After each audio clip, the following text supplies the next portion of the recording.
Hello everyone, this is Tony, and we are doing audio commentary for the New York Files Season 8, the final season.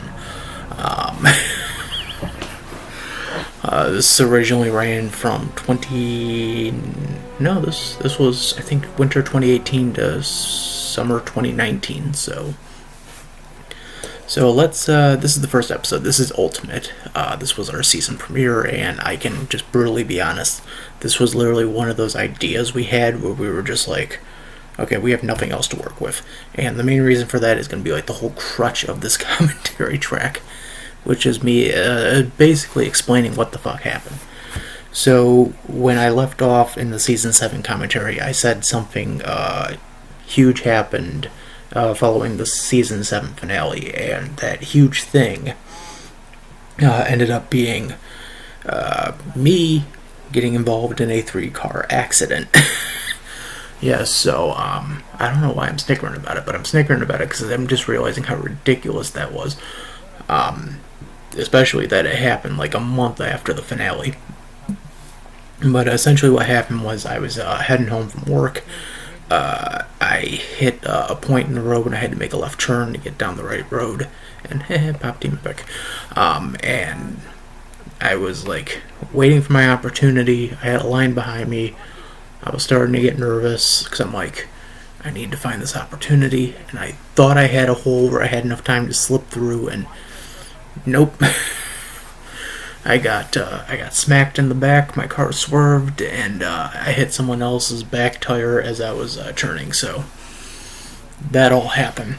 What ended up happening was the insurance company had to pay out any medical expenses to the person that smacked me in the back, and I had to go to court. And essentially, end all be all, I think I had 2 points put on my license, if I remember correctly. And then on top of that, I had to pay like $650 in court fees, so I was like, oh, that's, yeah, lovely. So that all happened, but what essentially also happened then, in terms of like the videos, in terms of New York Files, was it essentially damaged what was planned out to be the 8th season.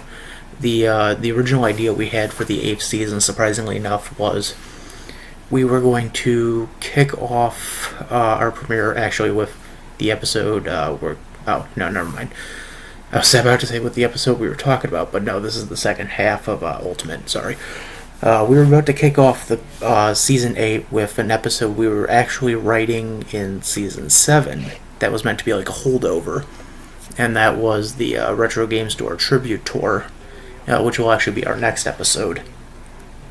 And so the plan was that we were going to kick off the season with that episode. And that was going to count, I don't remember if that was going to count as 1 or 2. I think we were going to count that as 1, but it might have been 2. I can't remember off the top of my head. But it was going to be that, and then, we were going to take a few months off, and then the next episode that was going to happen was going to be our huge event for the year. Essentially, it was going to be our big New York City special, something that we've been wanting to do since I want to say maybe season 5, season 6. That was something we had been like planning out, and like this was like the closest we ever got to it, and then the accident happened, and it was like nope. So that was planned to be the middle episode, and that was gonna be, I think, a 3-parter.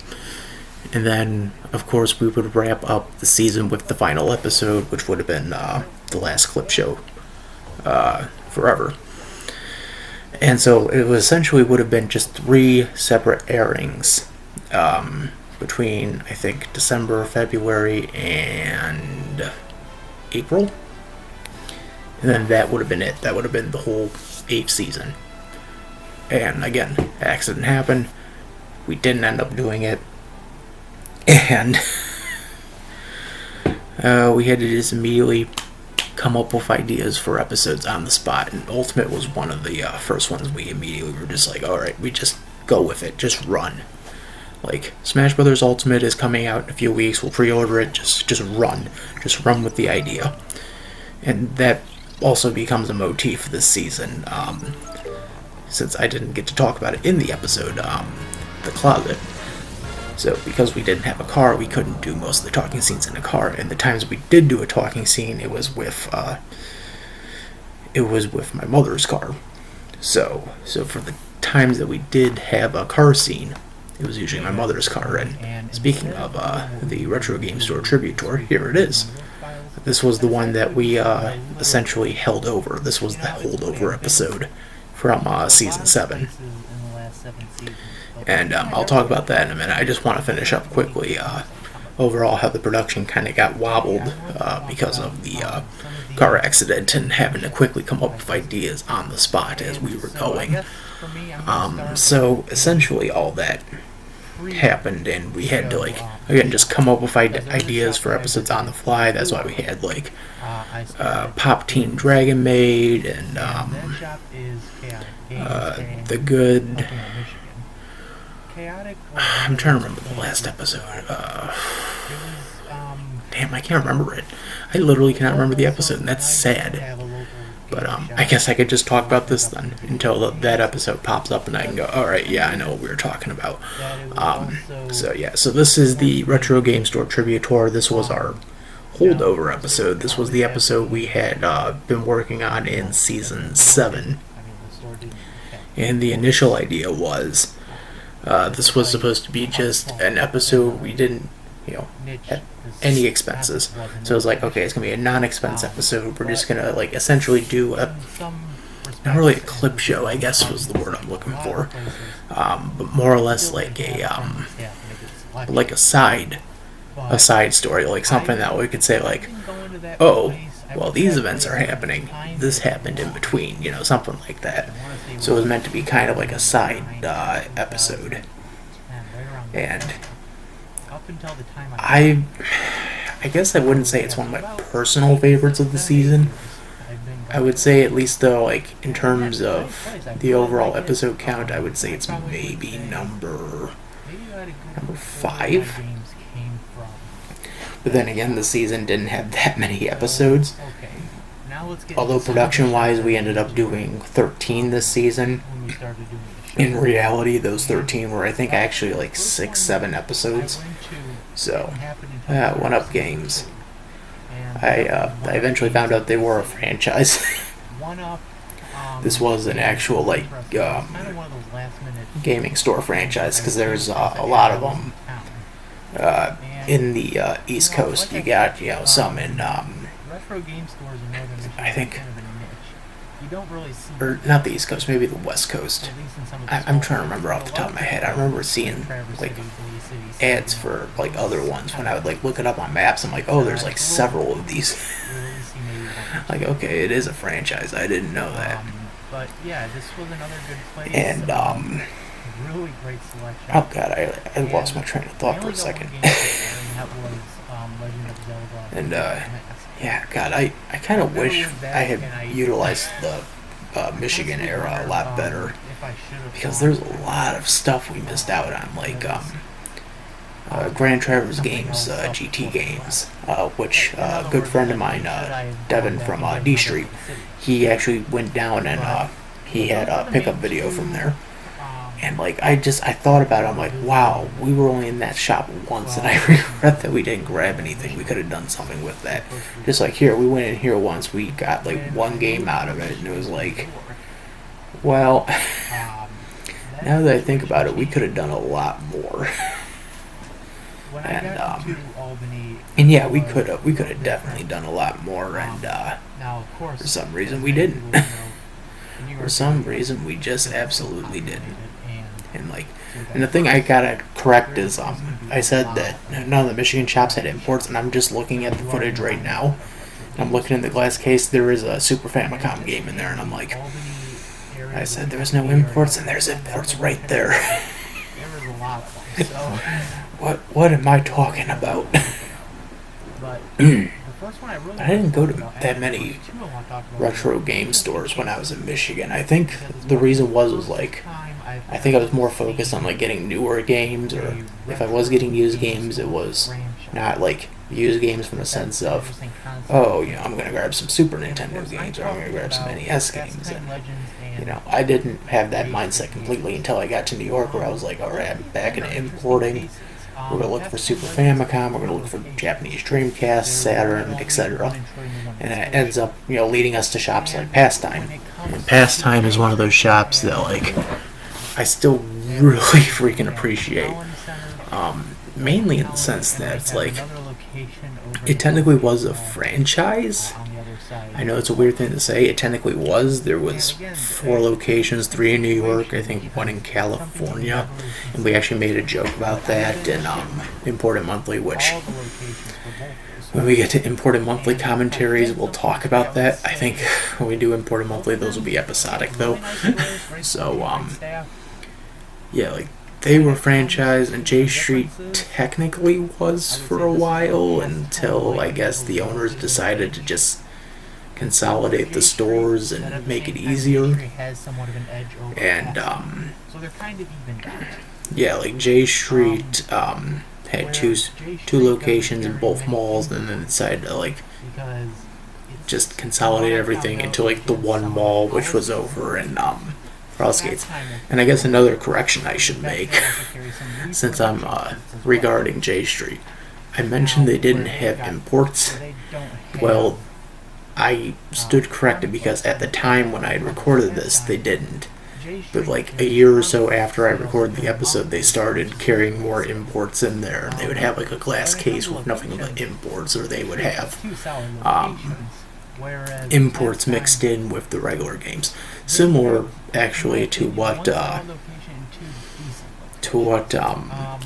Vortex did. Vortex, actually, the guy in that photo, the one behind the counter, that's Ryan, one of the I don't know if he's one of the owners or if he's one of the employees. I think he's one of the owners though. But good buddy. He was the one who tipped me off about the Japanese DS games when those were when he had those in. So like that's how I got like Jump and Jump Superstars, Jump Ultra, and Monster Hunters for the 3DS. So and like Pastime, like I knew some of the employees. I knew Larry. I knew Adam. They would message me, from time to time and say, "Hey, we just got this in. Are you interested?" And I said, "What's the condition? What's the price? It's in this condition and the price is this." And I said, "Let me think on that. What time are you guys open till?" Because sometimes I was at work, so it was like, "We're open till this time. Just let me know if you want it. I'll put it on the side for you." I'm like, "All right." Give it some time, and I'd be like, "Okay, yeah, I want it." Forgotten Freshness is one of those shops that I really regret not visiting often. I think I only visited once when I had the car, and the only thing I think I got there was a Dreamcast controller and I think Dr. Mario. And like I didn't realize until like now, it's like, oh, they actually did carry imports. Well, who's laughing now? Replay, the only thing I got from there was the Dreamcast. It's a nice shop regardless, because they have a lot of like movies. But like other than that, like game selection is kind of hit and miss. You got a lot of the you got some good stuff in there, but you got a lot of like the shovelware stuff. No imports, not to my knowledge at least. Then again, I haven't been there since I got the Dreamcast, but that was all the way out in like Half Moon too. That was way out there. I mean, that's that was like far out of like the Albany area. That was near I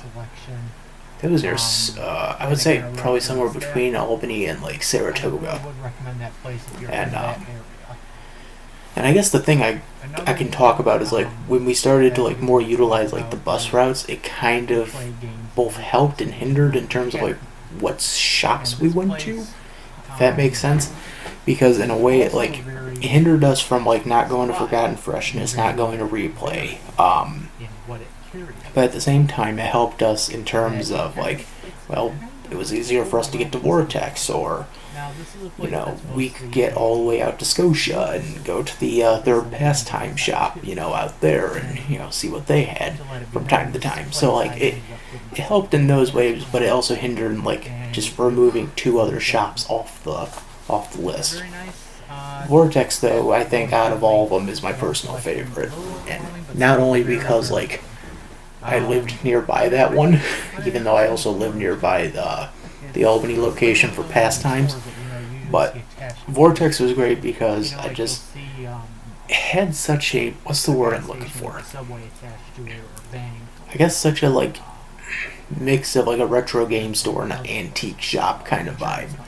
Where like not only do you have the games all like on shelves or in display cases or stuff, you'd also have like collectibles and stuff. They would have like stuff from E3, stuff, just random like 80s, here was like the Hot Toys and stuff, stuff sitting in the back, random figurines and stuff like that. There was some stuff in there that I was like, I would love to have gotten that, and like, I will come back eventually and get it. And then I moved. I was like, well, I guess I'm not getting it. I think I sold most of my Funko Pops to them because they were like, yeah, we'll take it. Chris and Otto, they're like, yeah, we'll take all that. I'm like, okay, good. And they're like, oh, we'll give you like $8. I'm like, it's $8. I'm not gonna bitch about it. But they just had a lot of good stuff. Like one of the things that like, I guess I'm gonna say I regret not getting, but I saw constantly was they had a Jigen figurine from like Lupin the Third, and I was like, oh, how I want to get that. It was like $16 too. I'm like, I could have gotten it, and I didn't. But like, see, like that's what I'm talking about. If you look right there, like, sorry, I hit the mic there, but like they have like just random assorted like old 80s toys and figurines and games and all that. Like they supplemented video games, board games, and figurines. That was their bread and butter. And I've gotten a few of my systems from them. I got my DS from them, my Super Nintendo. They actually helped me with the modding on that one. They also helped me with the modding on my N64. And I try to remember what else I got from them in particular. I know with Pastime I got my Genesis Model 3, my Wii Mini, and my N64. But I'm trying to remember what else I got from Vortex. I cannot recall what else. Well, I mean, I got most of my imports from them. Like, most of my imported games came from them. My boxed Street Fighter 2, my boxed Front Mission, those came from them. Actually, my Team Rocket figurines also came from them. My Jesse and James figurines. I got those from them. And those were like the old school, like 90s Jesse and James, and I was surprised to get them. I think overall for both figurines I paid like $25, like 2 times cheaper than what they would usually go for on eBay now. But like that's how great this shop was. Like look at all those games. Look at all that.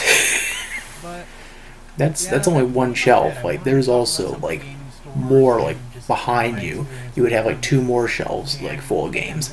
One shelf would have like all Atari and Intellivision, ColecoVision.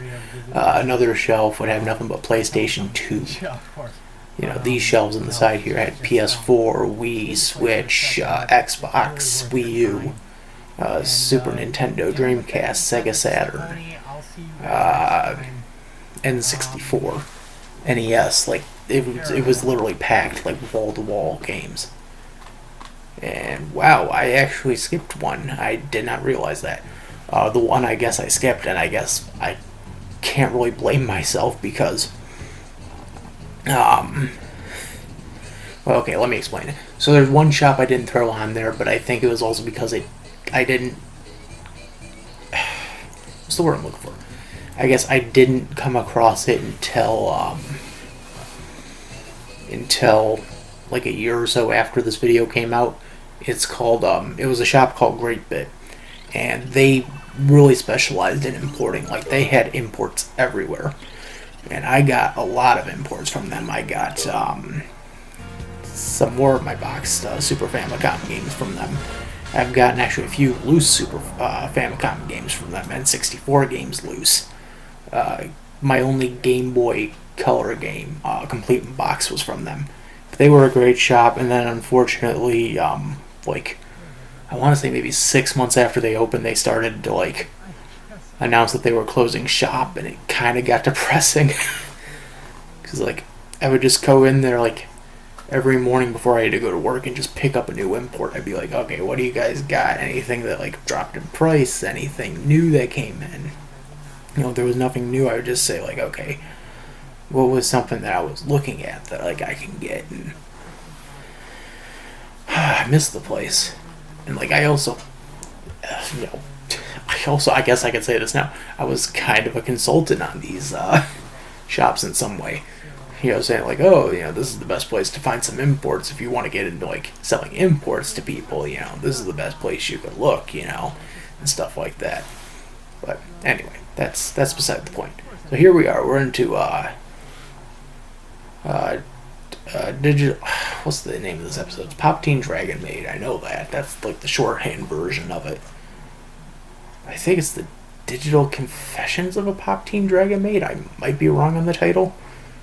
I literally can't remember. We shot these episodes like years ago, and I can't remember shit. My memory is not that strong. But, yeah, so this... I'm sorry, I'm trying to, like, retrack where I wanted to start my sentence here. I guess this episode just kind of came out of, again, necessity of needing to, like, fill up episodes. And I was like, well, there's new Miss Kobayashi, let's get those mangas. And then I just gotten some, like, Digimon volumes, so I was like, okay, we're gonna get that, and what else are we gonna get, Tony? What else? And again, we are in my mother's car, and I could tell because those are her zebra patterns. She doesn't have that car anymore, actually, so... It's just nice, and yep, there's Pop Team Epic. We finally got the manga, the Pop Team Epic mangas, and I still have all that stuff, actually. They're still all on the shelf. All been read. I'm trying to find other stuff I can really talk about, but, like, Pop Team Epic. And the weird thing is, like, I don't think volumes 3 and 4 have been out, and if they have, they've only gotten, like, very limited releases, I've noticed. So, I don't know, it's strange. My god, look at my old glasses. I don't have those anymore. Although they were, like, the coolest glasses ever, because, like, the sides of the arms were, like, wood grain, like, textured. So... And, yeah. Yeah.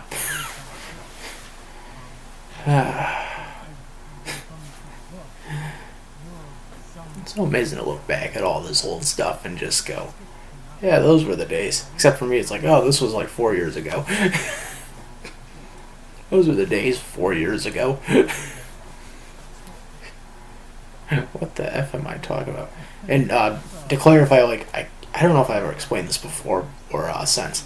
The reason I keep, like, looking off is because, you know, even if, like, a car is, you know, like, the car I'm in is, like, tinted windows and stuff, like, I get kind of nervous about how people would see me talking in a car.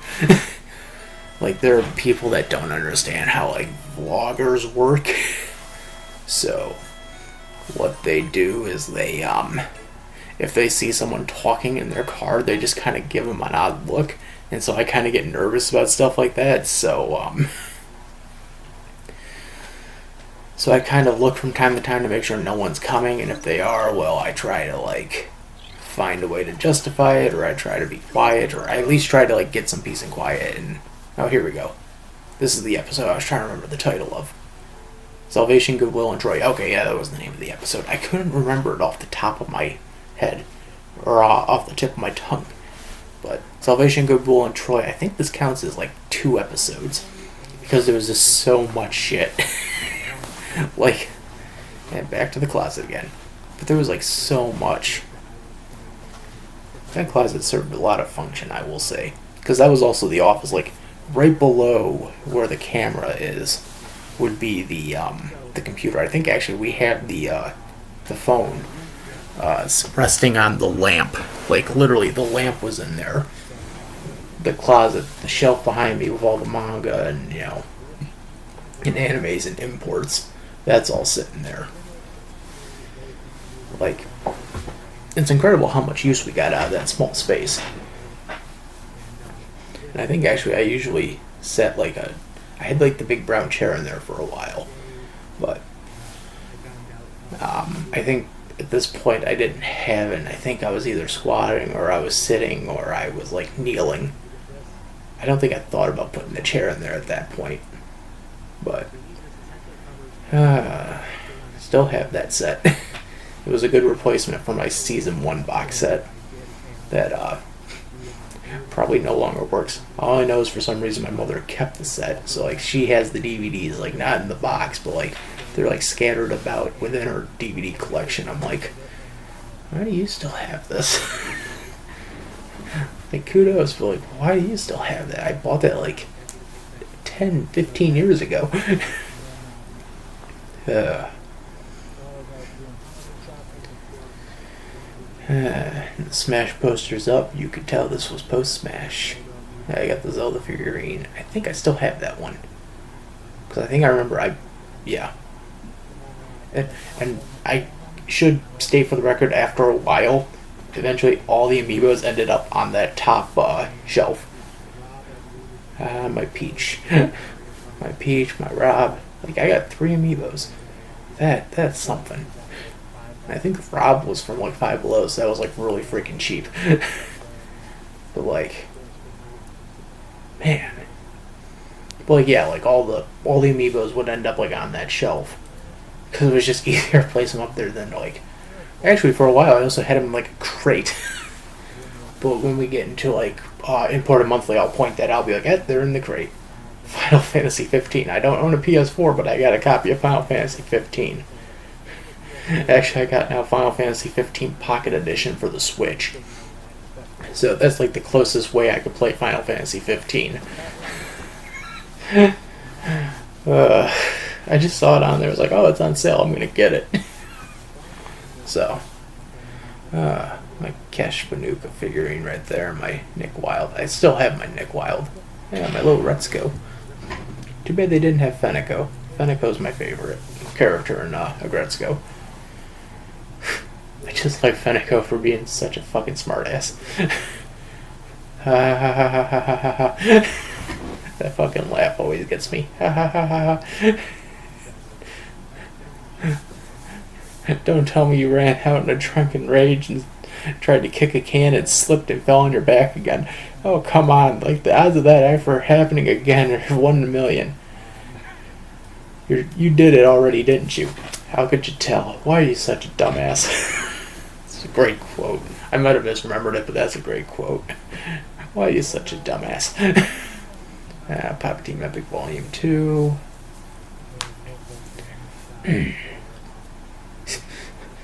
Me. Why am I thinking, oh, it's Crazy Taxi. Yeah, I'll go make some mad money on Crazy Taxi. It's a good game. I might actually have to do a Game-O-Rama Uncut on that one. Azumanga Daioh Volume 2. The original release of Volume 2. What's funny is now that serves no purpose as I ended up getting the entire, like, collection. I'm trying to remember who publishes it. Kanakoa Books, maybe? I'm trying to remember who exactly. Or no, Yen Press, sorry. Yen Press ended up re-releasing Azumanga Daioh as like the complete collection. Night Warriors. I have both the Japanese and American version of that. But anyway, back to Azumanga Daioh. Like, they ended up releasing like the complete collection. It's like a huge, it's almost like a dictionary. Because it has to cover everything from like 1998 to like 2002. So, Lupin the Third, the only Lupin the Third DVD at the time that I had. Of course, like a year or so later, I ended up grabbing Castle of Cagliostro on Blu-ray. But at the time, it was like, oh, that's the closest I'm ever going to find to a loop on DVD. What else am I pulling out?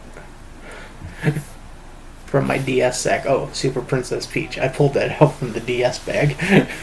That was within like all the DS games. It's still one of my favorite. Still maybe up there, like one of my 5 favorite DS games. I got like the bag just sitting there, like, okay, what else do we have in here? What else? What else do we got, Tony? What else? South Park Season 11, alright. Adventures of Tintin, okay. Season 1, actually, yeah. Well, it's the 90s Tintin, so. I think I got it just out of the plain curiosity. I was like, 90s Tintin? Oh, hell yeah. Let's get it. I think I popped the DVD in once, and I was like, alright. Alright, that's enough Tintin for one day. What else, Tony? What else do I have? I haven't watched these in a while, so I'm like sitting here like stunned. What else do I got? Oh, my Simpsons VHS tapes. So there was this, So usually, when I get VHS tapes, I get them from like Goodwill or Salvation Army or like, any like thrift store.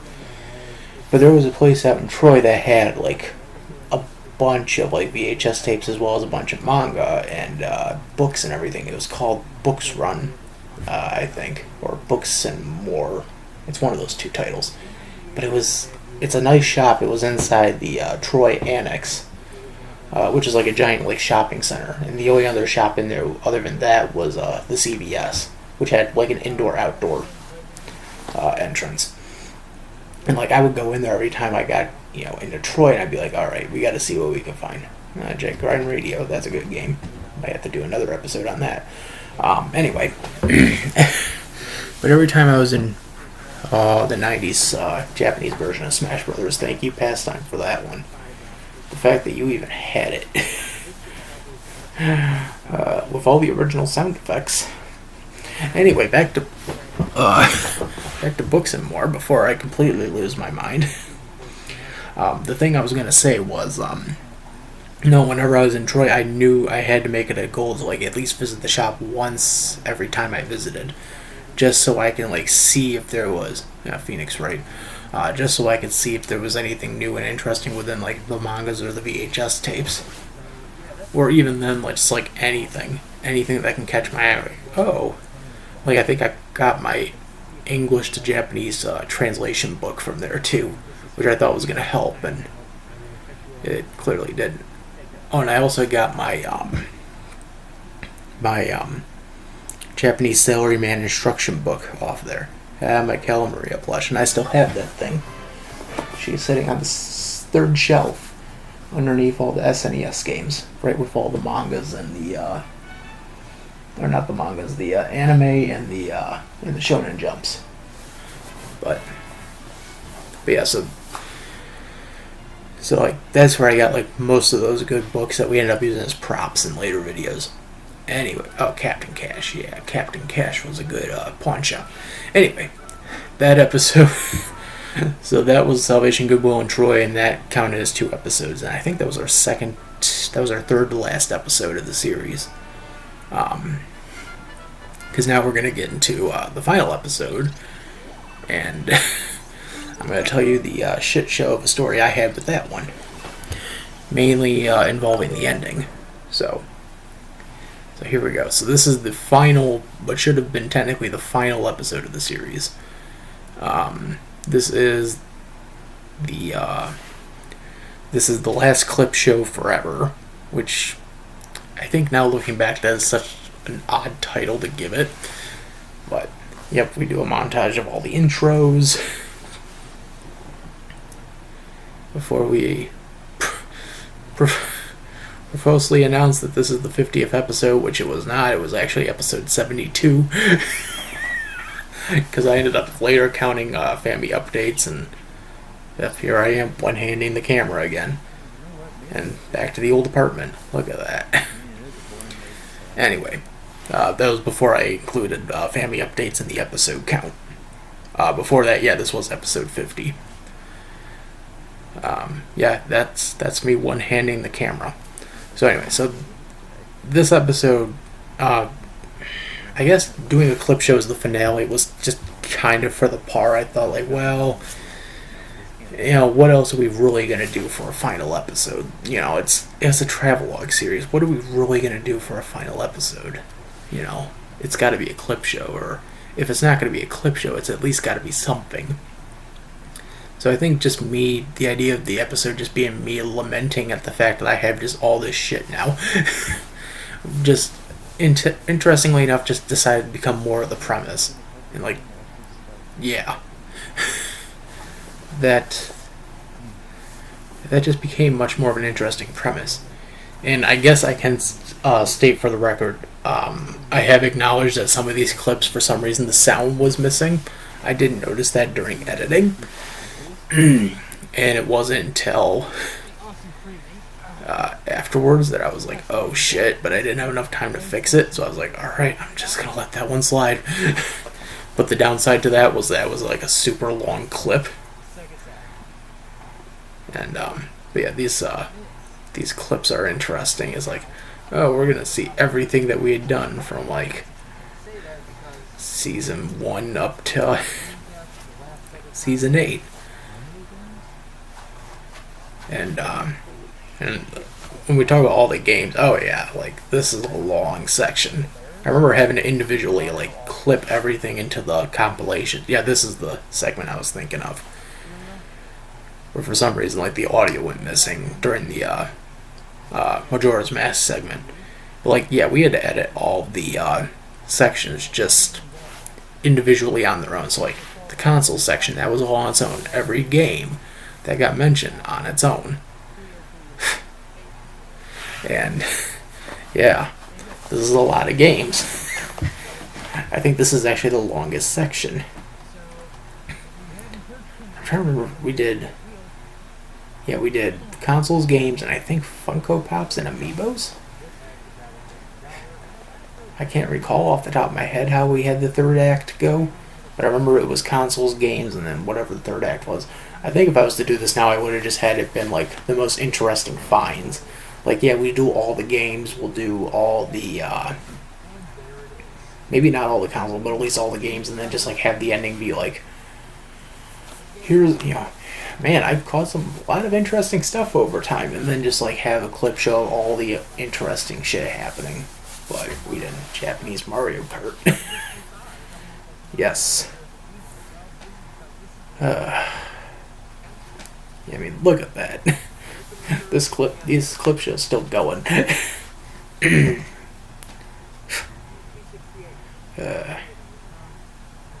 goes from my car. That was actually shot in the daylight, and we ended up shooting that afterwards. We ended up tinting that dark afterwards. So, Pokemon Snap, Sonic Adventure, WarioWare Gold. I'm trying to remember if I threw every clip in here. I'm not 100% sure if I did. Now, I hope I threw everything in there. Yeah, I did. Okay. So I was like, wait, we had Ogre Battle and Project, Wonder Project J2, that's got to be included.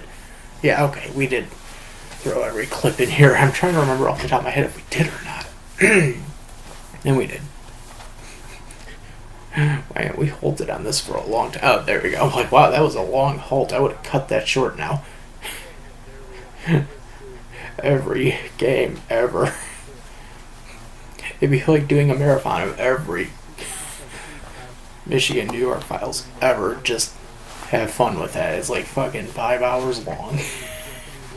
Actually, I don't think it would be 5 hours. I think overall it'd be like maybe 2 hours, 2 to 3 hours worth of footage. If you were to like marathon it. I think every mini reviews, ransom reviews, and Game-O-Rama would probably be about 3 to 4 hours long, maybe 5. But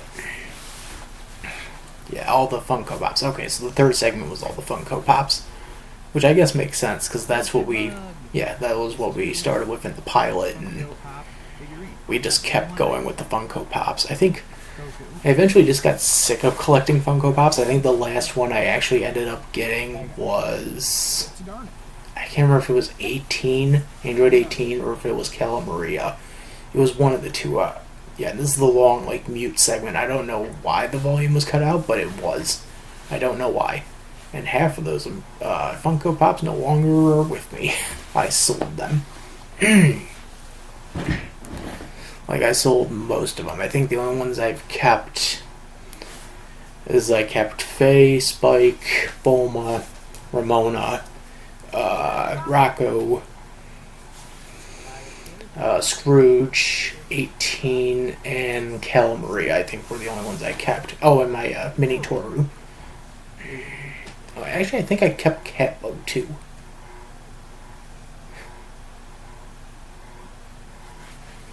So, okay, let's get into the long story with this. So this was the setup for medically necessary vacation, which was, at this point in the process, planned to, I guess, be the true finale. And the whole idea we had was, alright, this is going to be our setup, and then we're going to do this huge, like 3-episode event. And the 3-episode event, in return, was supposed to also be the setup then for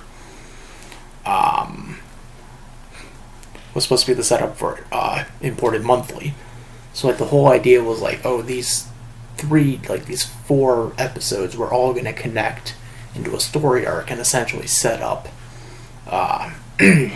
Imported Monthly. And when we get into the commentary for Bravo PC Momo, I'll explain how we ended up with the story we ended up with for the pilot for that run, because a lot of stuff just didn't end up happening the way I expected it to. In fact, actually, funny enough, when we were filming that 3-parter, we actually lost. I'm not kidding here. We actually lost. We lost one of the cameras. We lost the GoPro, not the GoPro, the dash cam, which we were still using at that point. I think we were using it technically as like a GoPro type camera, but regardless, like, we lost that camera during the trip, and because of that, we lost not a huge amount of footage, but just like a small chunk of like just like scenic footage that we were supposed to use for like openings and segues and stuff. But in the end, because of like bad timing and everything, I didn't end up doing the entire mini 3-parter as I expected. So when I came back and I realized, okay, I have to start working on Imported Monthly, I was like, okay, shit, what are we gonna do? Because like I had no idea for like what this premiere is gonna be like. Now we're supposed to have it be a setup, and it didn't get set up. So here we go, the true final episode of the New York Files. This is free book. This was actually a really last minute idea, so that's why we added the little title card there at the bottom saying this took place 1 week before the finale, which in reality it didn't. But this essentially was just a last minute idea. We're like, well, it's free comic book day, let's at least put like one more episode out, and we'll make good with that. And yeah, so this is technically the last one in production. This was the last episode that aired, the last one overall. So it's a small sweet way to end out, because it was more or less just it was more or less just like a small episode. It was like, oh yeah, it's about like 2 minutes. Most of the episodes during this season were like 5 to 10 minutes long. Like, this one will just be our very short episode. It'll just be our like small way of just wrapping everything up. And it was a good small ending there. And yeah, Electroplankton, Hey You Pikachu, Love Hina, and Master System Controller. That's what we forgot to mention, but we got them. So, anyway, so yeah, that was all of Season 8. And thank God we never did this series again and we moved on to Imported Monthly. Because What we didn't know was what was happening right around the corner in the year 2020. So this is Tony. I'm signing out, and we'll see you all for the Imported Monthly commentaries. Take care, everyone.